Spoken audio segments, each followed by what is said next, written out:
Welcome to our Friday's broadcast of the Gospel Truth. I'm nearing the end of this is the end of my 9th week of teaching through this little booklet, 20 Revelations that will change your life. And yesterday we just finished up with Revelation number 18. So I'm drawing to an end. This coming Friday, a week from today, will be my last day to offer this little booklet as our free gift. And I tell you, this has been powerful. As it says, it's just 20 of the most important revelations that God has ever shown me, and it has transformed my life, and I know it would do the same thing for you.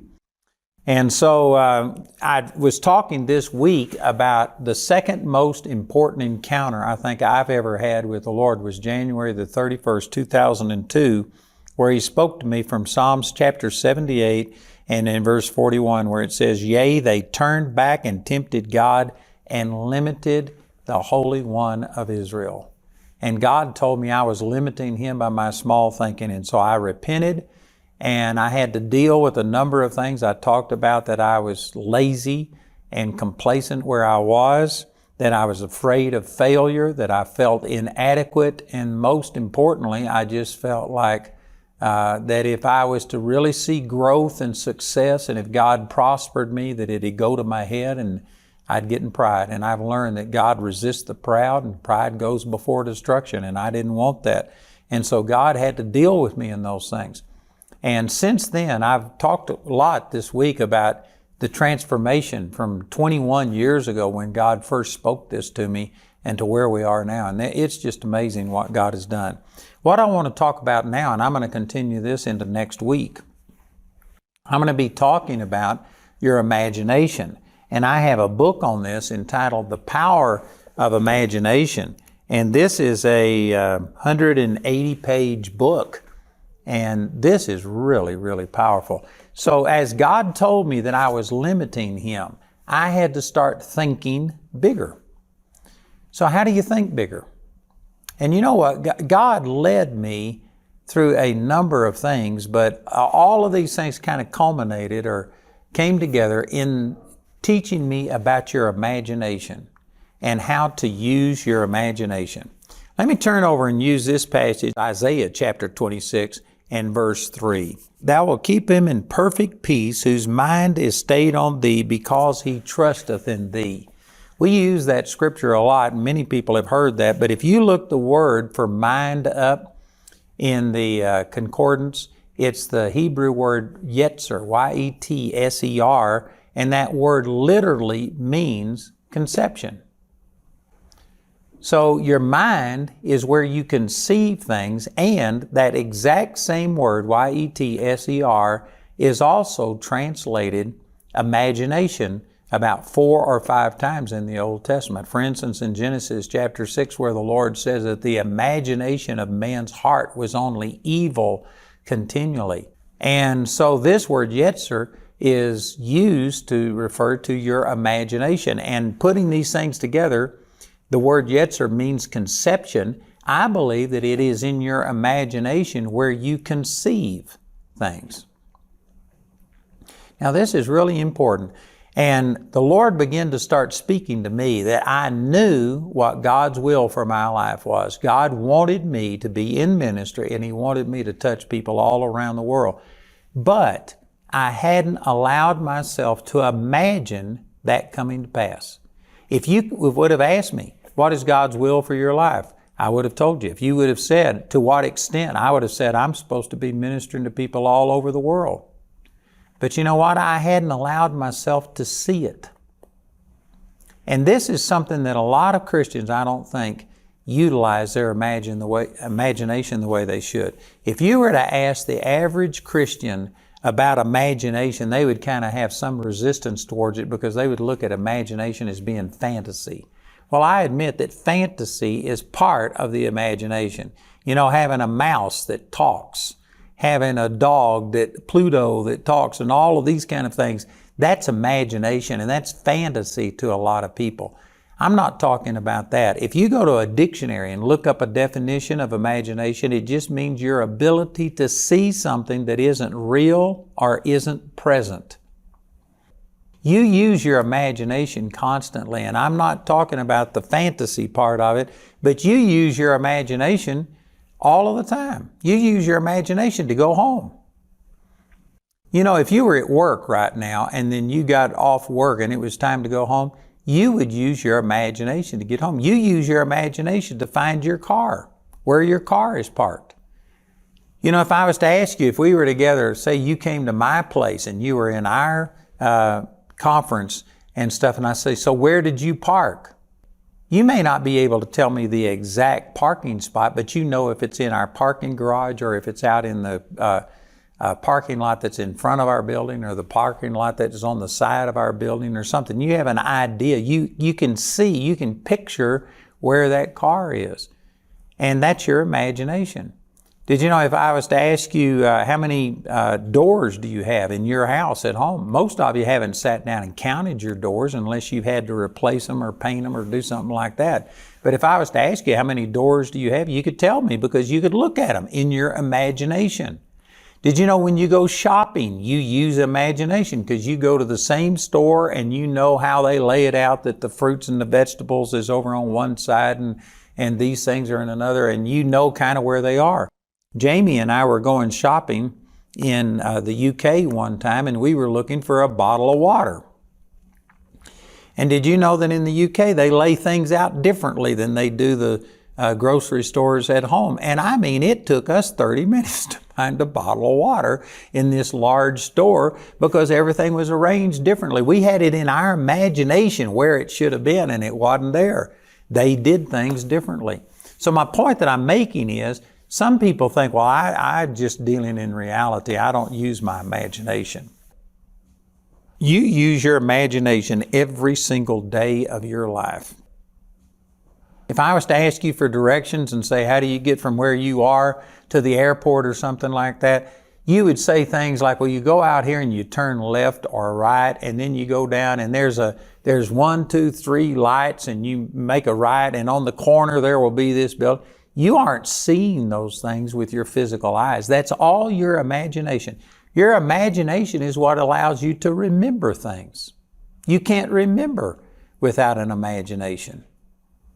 And man, that's a deadly thing. That's basically what Alzheimer's is. And people that have Alzheimer's, I mean, it just totally destroys your life.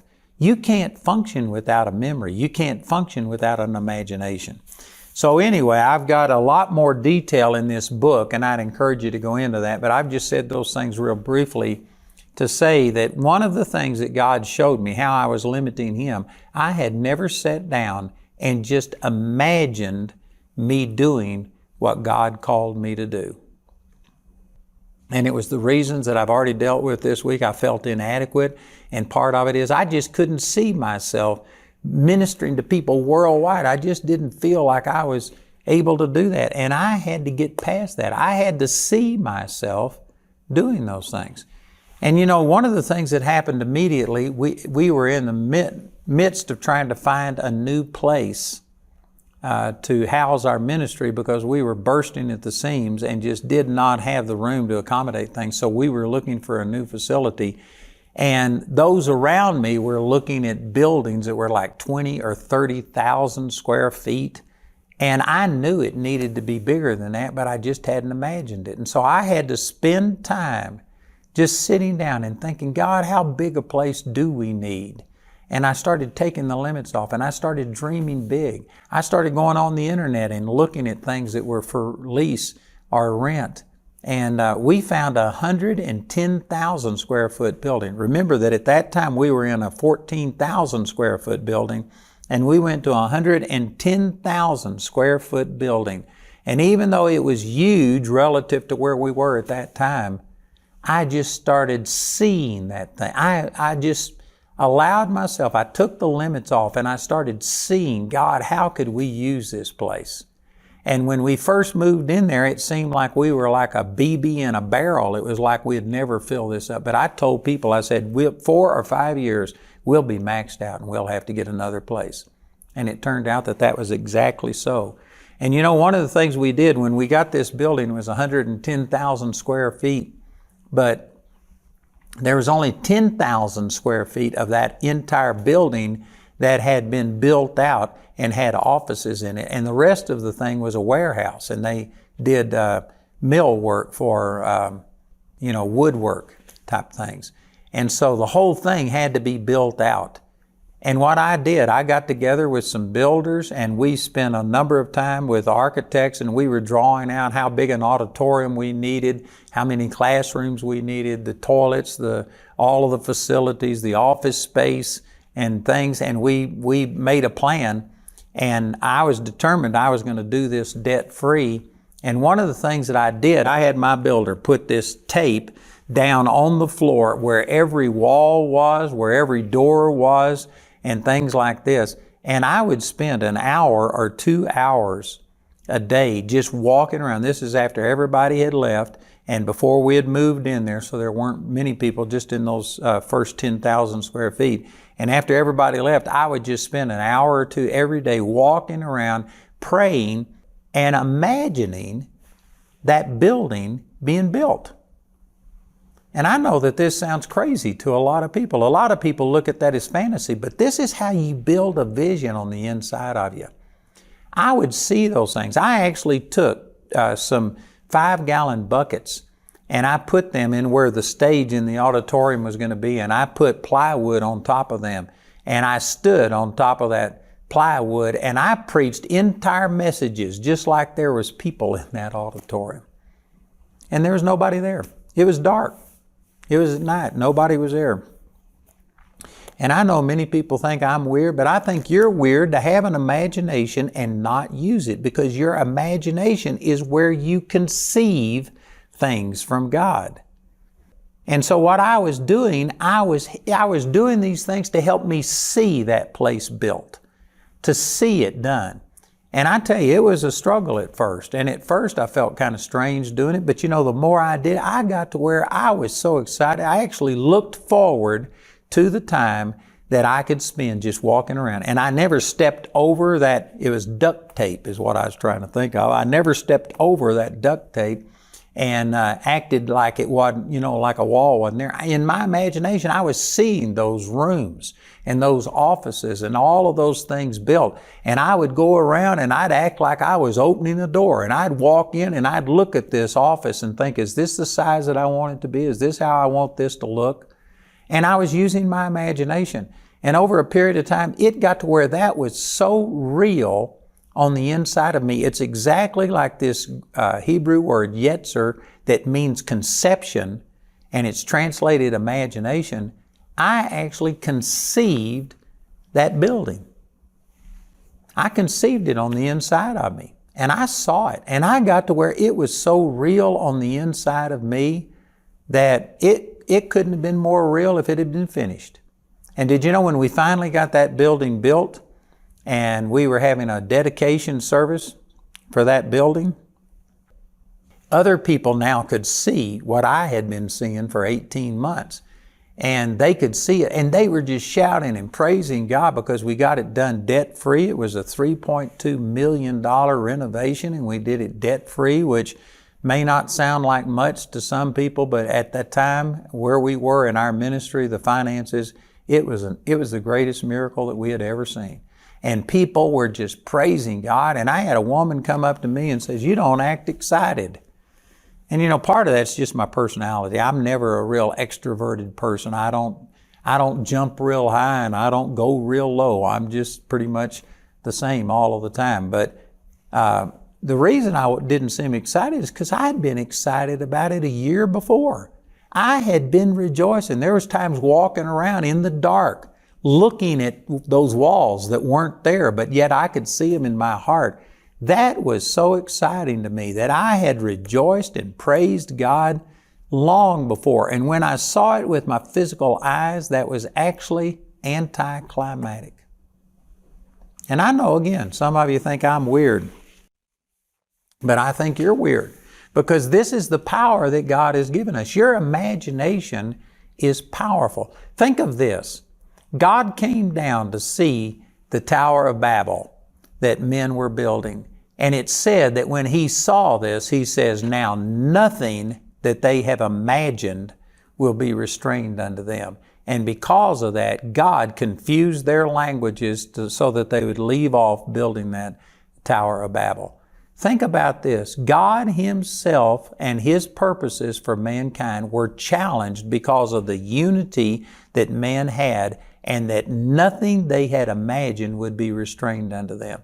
The imagination was so powerful that God had to do something to limit that imagination to keep them from thwarting His plans for them. If God is challenged by the evil imaginations of people, think how the devil's kingdom could be challenged by you using your imagination in a positive way. Imagination is a super powerful thing, and most people just haven't really utilized it. Most Christians look at imagination as being something childish, like fantasy.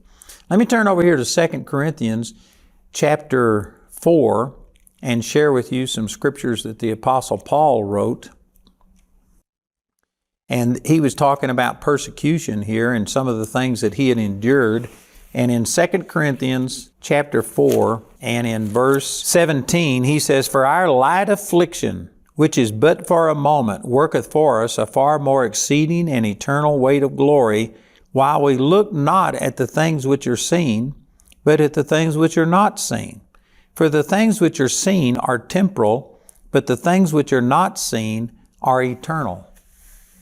This is amazing. Man, I've got a lot of teaching on this. I could talk about this for a very long time. But notice he says we are looking not at the things which are seen, but at the things which are not seen. The average person watching this program would say, well, if you can't see it, then how can you look at it? You can see things in your imagination. Matter of fact, again, you can't do anything in your physical body that you haven't already conceived in your imagination. You know, we've built a lot of buildings, and I'm right now in the process of dealing with architects, and we're building buildings. And what happens when you go through building something, you talk about things, and everybody is seeing something. They have a picture on the inside of what they want. But the architect's picture may not be the same as mine. So I remember actually taking a napkin and drawing out some things, but I'm not a very good artist. And so I told them, but then I drew it, and as we discussed it, we began to start getting closer and closer to seeing the same thing. And finally, they write down and put it in print. They make a blueprint, and you use that blueprint to build things from. You can't just go out and start building something. You've got to have it drawn out. You've got to be able to see it. That's the whole purpose behind the blueprint, is so that when you say you want this, the other person is seeing the same thing. So you write it down, you both get to where you see it. You know, I built a deck on my house out in Florissant one time, and I remember that I took a bucket and just sat on that bucket, and I bet you for probably a week, I just sat and looked at how I wanted this deck to look. And I would just sit out there for 30 minutes, 40 minutes at a time. Jamie came out one time and said, "What are you doing?" And I said, "I'm designing this deck." And what I was doing, and in my mind, I was just seeing this coming to pass. And I would sit there and think about it. And then eventually I saw things in my imagination that I said, this is what I want. And once I saw it on the inside, then I could do it on the outside. Man, I pray that you're tracking with me. I know that not everybody is a visionary. Not everybody thinks the way that I do. But really, you cannot do anything on the outside that you haven't already seen on the inside. This is why when you're like building something, when you're putting something together, they will give instructions, and they won't just have words, but they will also have pictures. They'll have an illustration, and they'll say it's like it is in illustration number 1. And so they'll use words. Words paint pictures. But they will also use pictures. You know, the old saying, a picture is worth 1,000 words. When you see something, then you can all of a sudden do it. But if you can't see it, you can't put it together. You can't build it. And so if you're reading instructions, this is why they have those illustrations. Anyway, I'm saying all of these things to say how important your imagination is. And sad to say, most Christians have somehow or another been thought to think that it's childish to have an imagination. I just want to deal in reality. And they don't consciously use their imagination. When the Lord told me I was limiting Him by my small thinking, this is one of the major things that He told me. And I started spending lots of time just sitting and thinking and imagining things coming to pass. And man, when I started doing that, I knew that God wanted me to reach people all over the world, but I was just reaching a very small segment of people. I just got to sit down and thinking and praying and letting God inspire my imagination. God, how do I do this?